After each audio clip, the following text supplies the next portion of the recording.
Estimados estudiantes, el día de hoy vamos a trabajar ya en términos más concretos los proyectos de inversión pública.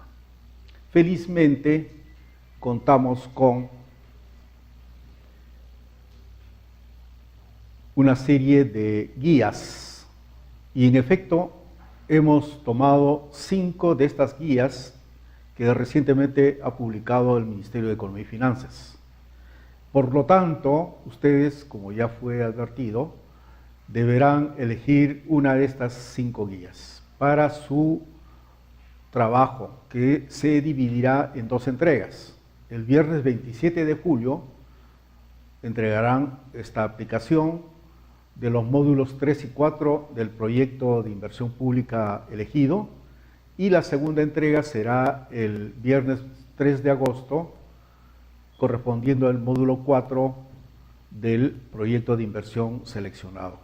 ¿Cuáles son estos proyectos? Estos son educación básica regular, salud, saneamiento básico. Como ven ustedes, estos 3 primeros proyectos tienen relación fundamentalmente con lo que es el desarrollo del capital humano. Los proyectos caminos vecinales y riego menor tienen más vinculación con el crecimiento económico regional o local y tienen relación estrechamente con el mejoramiento de la capacidad productiva de las personas, en este caso de los sujetos de los proyectos de inversión pública. Por lo tanto, elijan bien el sentido de cada uno de estos 5 tipos de proyectos que vamos a trabajar. En el módulo 1 de aspectos generales, que se refiere principalmente a la síntesis del proyecto, vamos a trabajar lo siguiente. En primer término, como ustedes podrán ver, hay un pequeño resumen del proyecto de inversión pública. Y este se refiere fundamentalmente al contenido. ¿Cuáles son? Nombre del proyecto, unidades formuladora y ejecutora, y la síntesis del diagnóstico de los involucrados. Nosotros, como tarea, y esta es nuestra primera tarea, vamos a precisar el alcance de los proyectos de inversión pública. Recuerden que ustedes tienen que seleccionar una de las 5 guías. Asumimos que ya la seleccionaron y por lo tanto la primera tarea consistirá en determinar el alcance del proyecto, pero no el alcance que está señalado en la guía, sino el alcance de su aplicación en un ámbito geográfico de referencia que ustedes tendrán que seleccionar. Para ese efecto se utilizará el formato 1, justamente el formato que está en todas las guías, pero que nosotros lo estamos denominando formato 1 como parte del trabajo que tendrán que realizar. Se identificará en este mismo formato el ámbito y también las unidades formuladora y ejecutora del mismo. Este es el formato 1 y se refiere al alcance del proyecto de inversión pública. ¿Qué es alcance? Fundamentalmente, alcance es equivalente a la definición de los servicios que proveerá el proyecto. Es un detalle de los mismos. Entonces, si ustedes revisan este formato, van a encontrar un conjunto de preguntas y también van a encontrar algunas respuestas en donde ustedes tienen que colocar su descripción. Recuerden bien que un proyecto es fundamentalmente algo que se va a crear de nuevo, que se va a generar como una nueva actividad, algo que se va a mejorar, que se va a recuperar o que se va a ampliar. Por eso mismo, en este formato se consignan ese conjunto de alternativas. Eventualmente el proyecto podría contener 2 de esas alternativas, es decir, generar y también recuperar, podría ser. Y entonces ustedes tienen que, debajo de la pregunta ¿cuál es el bien o servicio a proveer?, detallar en qué sentido se va a mejorar o se va a recuperar. La ubicación geográfica, es decir, el lugar donde se llevará adelante el proyecto, ¿no? el nombre del proyecto, que surgirá justamente de la naturaleza del bien o servicio a proveer, y por supuesto ustedes ya tienen de alguna manera ya al momento de elegir el tipo de proyecto prácticamente el nombre hecho, ¿no es cierto? Porque aquí no estamos trabajando sobre la base de crear una nueva metodología, sino estamos utilizando una metodología que se refiere justamente a los proyectos exitosos. Entonces ahí tienen sí que precisar qué entidad será la formuladora y qué entidad será la ejecutora. Sobre estos puntos ya hemos visto en la clase anterior y por lo tanto no habrá mayor abundamiento. En el módulo 2, que se refiere a la identificación de los proyectos de inversión pública, vamos a trabajar lo siguiente. Ven ustedes que todo el proceso contiene igualmente una serie de 5 pasos. El primero consiste en definir el marco de referencia en el que se inscribirá el proyecto. Luego, el segundo proceso es el diagnóstico de la situación actual relativo a los bienes y servicios que el proyecto va a cubrir o va a potenciar o va a mejorar o va a modernizar o va a crear. El siguiente paso es la definición del problema, considerando no solamente cuál es la magnitud de este problema, cuál es su naturaleza, sino también, sobre todo, las causas y lo que significa como impacto en la realidad en el que se va a desarrollar, es decir, qué efectos va a acarrear. Luego vendrán los medios y fines que se irán gestando para ir respondiendo a ese problema y de esa manera tener un conjunto de alternativas de solución al mismo. Sobre este conjunto de procesos nosotros no vamos a trabajar todos ellos porque de alguna manera en la elaboración de proyectos de inversión pública ya hay mucho terreno recorrido. Ustedes seguro que han llevado adelante una serie de cursos y también seguro que inclusive han aplicado proyectos y por lo tanto en donde nos vamos a concentrar es aquello que es recientemente lo más novedoso, es decir, las últimas prácticas que se recomiendan cuando uno elabora los perfiles de los proyectos de inversión pública.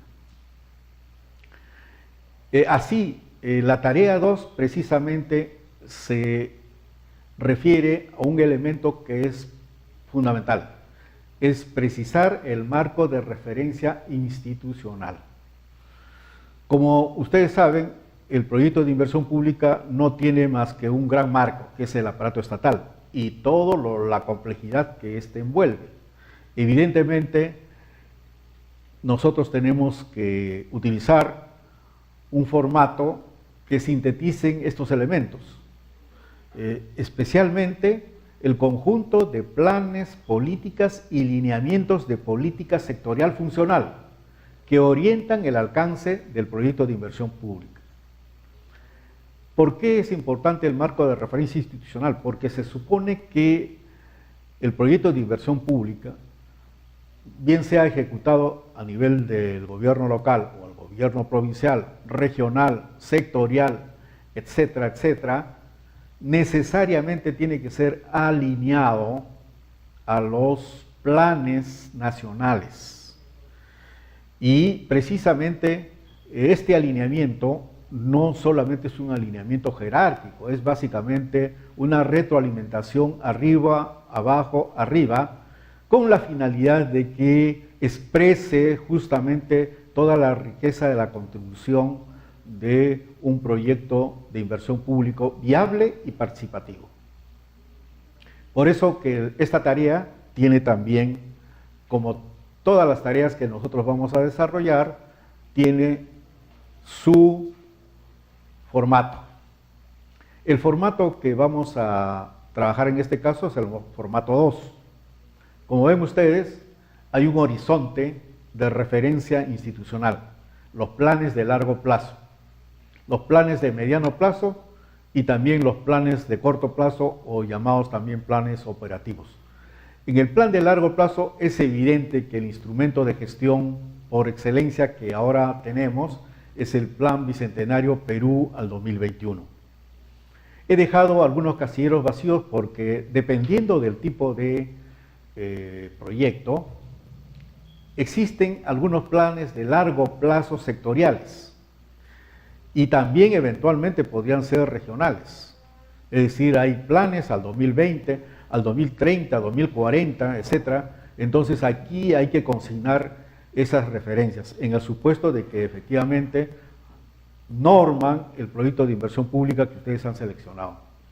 Para el mediano plazo tenemos pues los planes sectoriales multianuales, o los famosos PSEM, los planes de desarrollo regional concertados, los planes provinciales igualmente concertados, los planes distritales, es decir, un conjunto de lineamientos que ordenan y le dan sentido al proyecto de inversión pública. Y en el corto plazo, fíjese que no es inútil señalar que tenemos un plan multianual de inversiones públicas, es decir, si nosotros elegimos un proyecto de inversión pública, tenemos que ir al banco de proyectos y ver qué proyectos de inversión pública del seleccionado por nosotros ya están implementados o que otros están aprobados pero que todavía no se implementan. Entonces nosotros tenemos que saber utilizar la capacidad instalada de proyectos que ya existen para la localidad o la zona, o también necesitamos informarnos de los avances que hay en la materia que nos corresponde. Y otro elemento que es muy importante es el programa presupuestal orientado por resultados. La pauta que está hasta ahora vigente es que al 2016 toda la acción del Estado, tanto de gastos de funcionamiento como gastos de inversión, es decir, los proyectos de inversión pública, tienen que estar orientados por resultados. Entonces, no es ocioso señalar qué lineamientos se encuentran asociados a nuestro proyecto, al proyecto seleccionado, en cada una de estas dimensiones de tiempo: largo plazo, mediano plazo y corto plazo. Luego de esta introducción, que ya tenemos entonces avanzado 2 formatos, tenemos que entrar al diagnóstico. Hay en estos momentos 2 diagnósticos que están de alguna manera desarrollándose en forma simultánea, pero que tienen que converger en algún momento. Son los proyectos desarrollados por el SNIP, con sus metodologías y las directivas y las normas y las guías que ustedes tienen en sus manos, así también como las guías correspondientes al presupuesto por resultados. Y en ese efecto, nosotros tenemos que tomar en cuenta un conjunto de criterios que hemos sintetizado aquí en el elemento de diagnóstico actual, ¿no? Solamente para fines de conocimiento tenemos aquí los diferentes elementos.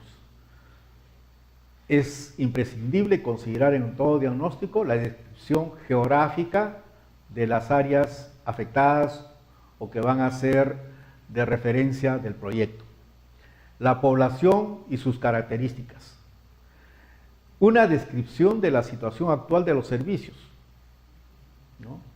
Cuál ha sido su evolución y cómo serían sus tendencias. También, y aquí viene la aportación que trae el presupuesto por resultados, es importante tener un mapa de recursos naturales y también un análisis del entorno, oportunidades y riesgos. Estos 5 componentes, los 3 primeros que vienen del MEF y los 2 últimos que he sistematizado del presupuesto por resultados, nos dan 5 ejes de todo diagnóstico: área de influencia y área de estudio, el diagnóstico de involucrados, el diagnóstico de los servicios, el mapa de potencialidades, recursos de capital natural y el entorno, los factores externos favorables y desfavorables.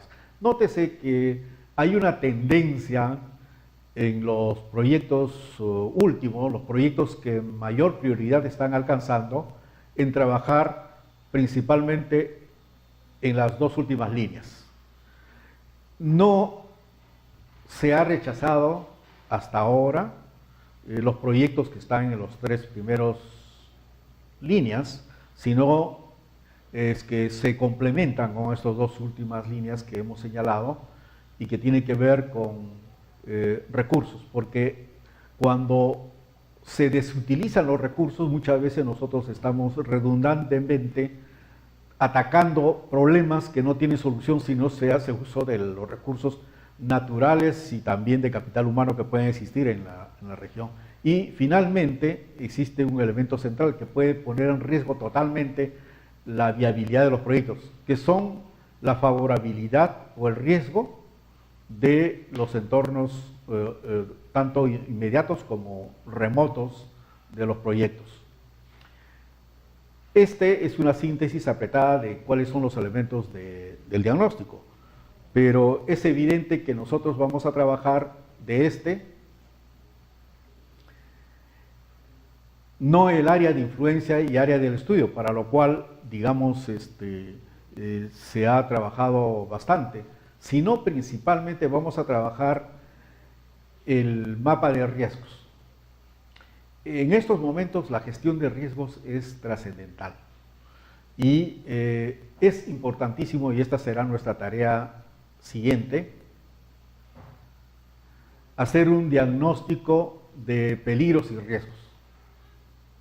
Según el MEF, los riesgos y peligros que podrían limitar los alcances del proyecto son peligros naturales, que son todos aquellos asociados a fenómenos impredecibles, como son los meteorológicos, los socioneográficos, los geotectónicos, los biológicos, etcétera, ¿no?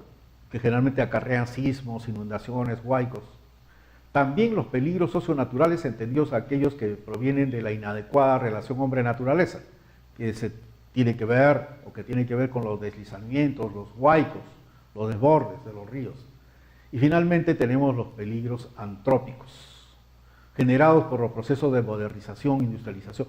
Aquí están todos los vinculados al medio ambiente afectado por los centros mineros y por explotaciones de petróleo, forestales, etcétera, ¿no? Entonces aquí justamente están los tres elementos que el MEF señala, pero hay dos elementos que ahora se tienen que tomar en cuenta. Los riesgos sociopolíticos, considerando como riesgos sociopolíticos lo que estábamos viendo en la diapositiva anterior. Fenómenos de influencia de la situación de descontento social, paros, toma de tierras, toma de carreteras y toda la informalidad existente. Estos son los riesgos sociopolíticos. Y los fenómenos de influencia del narcotráfico, terrorismo, contrabando y otro. Riesgos de delincuencia subversiva y común.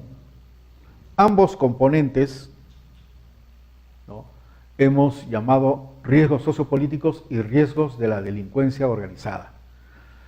Hay zonas que justamente son de extrema pobreza, en donde estos dos últimos son muy importantes y que prácticamente ponen en cuestión la viabilidad de los proyectos de inversión pública. ¿Cuál es la tarea 3? Justamente tenemos que hacer un diagnóstico de peligros y riesgos. Esta es una novedad en la formulación de proyectos de inversión pública. Y siendo la novedad es que será nuestra tarea tercera. Esto no quiere decir que debemos evitar de realizar las anteriores, solamente que por la naturaleza de nuestra materia, de nuestra asignatura en esta maestría, concentraremos nuestra atención en aquello que es lo último de los requerimientos de una buena inversión. Entonces, precisamente para hacer un diagnóstico de los riesgos, tenemos que hacer lo siguiente. Esos 5 peligros, cada uno de ellos tiene que ser sometido a una identificación a través de las técnicas de lluvia de ideas o de un grupo focal o focus group, como también se llama, con expertos. Y luego, sobre la base del listado de riesgos que podemos tener, darles a cada uno de ellos una medición de su probabilidad de ocurrencia, tanto como riesgo, así como su impacto en la zona de afectación del proyecto. Entonces, ¿cómo vamos a calificar su impacto o su probabilidad? Muy alta si el porcentaje que se estima es de 76% a más, alto de 51 a 75%, medio de 26 a 50% y bajo hasta 25%. Es decir, cada uno de los expertos dirá, mire, la probabilidad de que aquí haya, vamos a decir, una incursión del terrorismo y que por lo tanto puede destruir la infraestructura que estamos haciendo es 50 a 75%. Está en esa escala, entonces es alta, la probabilidad es alta. Entonces eso tenemos que consignar y debemos llenar este formato 3. El formato 3 es la matriz impacto y probabilidad de riesgo. Es una matriz que tiene, como ven ustedes, 2 criterios. Impacto del riesgo, muy alto, alto, medio, bajo, y la probabilidad de que ese riesgo suceda. Probabilidad de suceso del riesgo o de ocurrencia del riesgo, y la otra es cuánto va a impactar si es que sucede. Entonces, justamente nosotros vamos a poder ir identificando, ¿no?, cómo estos 2 efectos se combinan.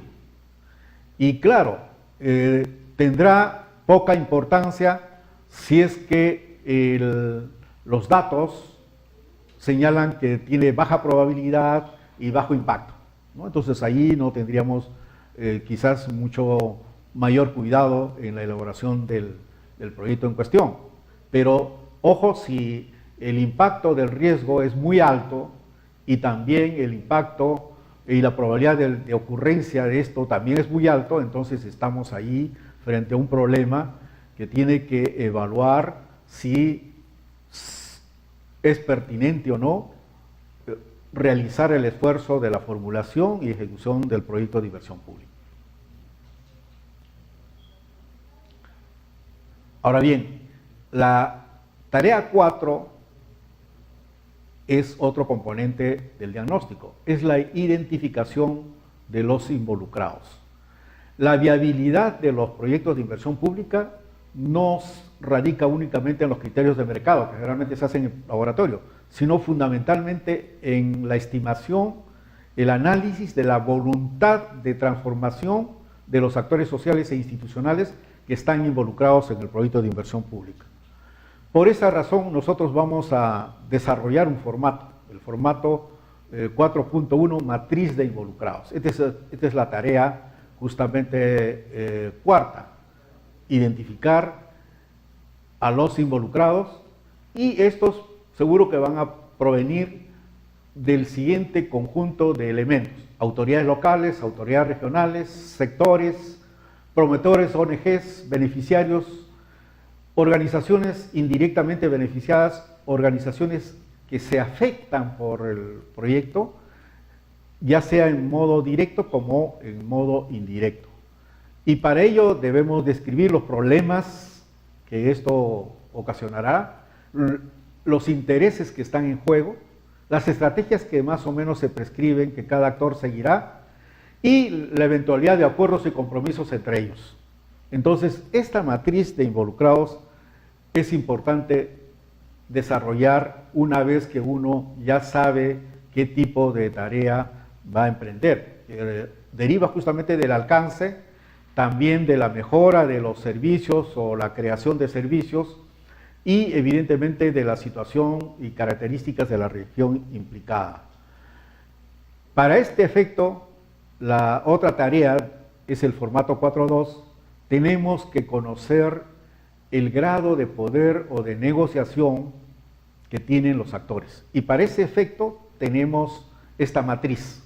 Ustedes van a aplicar esta matriz de identificación de la influencia y dependencia. Entonces, será la influencia alta cuando evidentemente tiene mucho poder, tiene cercanía a la toma de decisiones, y baja si es que, digamos, no tiene ninguna capacidad de negociación y es un grupo marginal.